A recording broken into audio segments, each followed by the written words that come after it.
Praise the lord. యేసుక్రీస్తు వారి పరిశుద్ధమైన నామంలో మీ అందరికీ వందనాలు, శుభాలు తెలియపరుస్తూ ఉన్నానండి. దిక్కులేని ప్రార్థన ఆయన నిరాకరింపగా ఆయన వాళ్ళ ప్రార్థనల వైపు దేవుడు తిరుక్కొని ఉంటాడండి. మనము ఈ లోకంలో చూసుకున్నప్పుడు మనకి దిక్కు తోచని పరిస్థితుల్లో మనం దేవునికి మొరపెట్టేటువంటి బిడలుగా ఉండాలి. మనం చూసుకున్నప్పుడు మన జీవితాల్లోనే మనకి ఏమి చేయాలో అర్థం కాదండి. మనము ఏమి చేయాలో మనకు అర్థం కాని పరిస్థితుల్లో మనకు అన్ని మార్గాలు క్లోజ్ అయిపోయినప్పుడు దేవుడికి మనం ఎప్పుడైతే మొరపెడతామో ద్వారం లేని దగ్గర ద్వారం తెలగల సమర్థుడండి.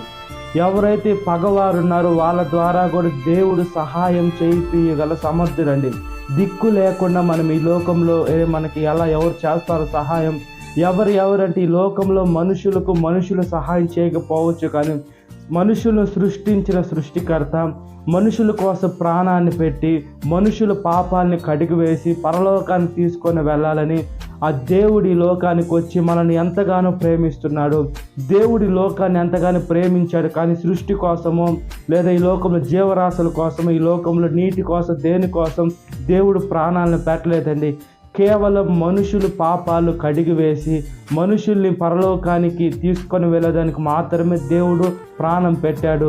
ఆయన మన దిక్కు చోతని పరిస్థితుల్లో మనం ప్రార్థన చేస్తే దేవుడు గొప్ప గొప్ప ఆలోచన ఇస్తూ ఉంటాడు. మనకై మనం ఆలోచించి ఇతరులను మోసం చేసి పైకి రావాలంటే మనం రాలేము. కాబట్టి మనం తగ్గించుకొని మన దేవుడికి ఎల్లవెల్లలా ప్రార్థన చేయనట్లుగా ప్రార్థన.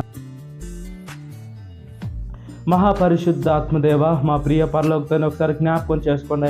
మా ప్రార్థనని దయతో ఆలకించమని ప్రాధాయపడుతున్నాం. ఈ లోకంలోనయ్యా ఎటువైపు పోయినా కూడా మా జీవితం మేము ఎక్కువ రాణించుకోలేము, కానీ మా ప్రార్థనను మీరు ఆలకించేటువంటి దేవా స్తోత్రమయ్యా. దిక్కు తోచని పరిస్థితుల్లో మేము మీకు మొరపెట్టుకోవాలయ్యా.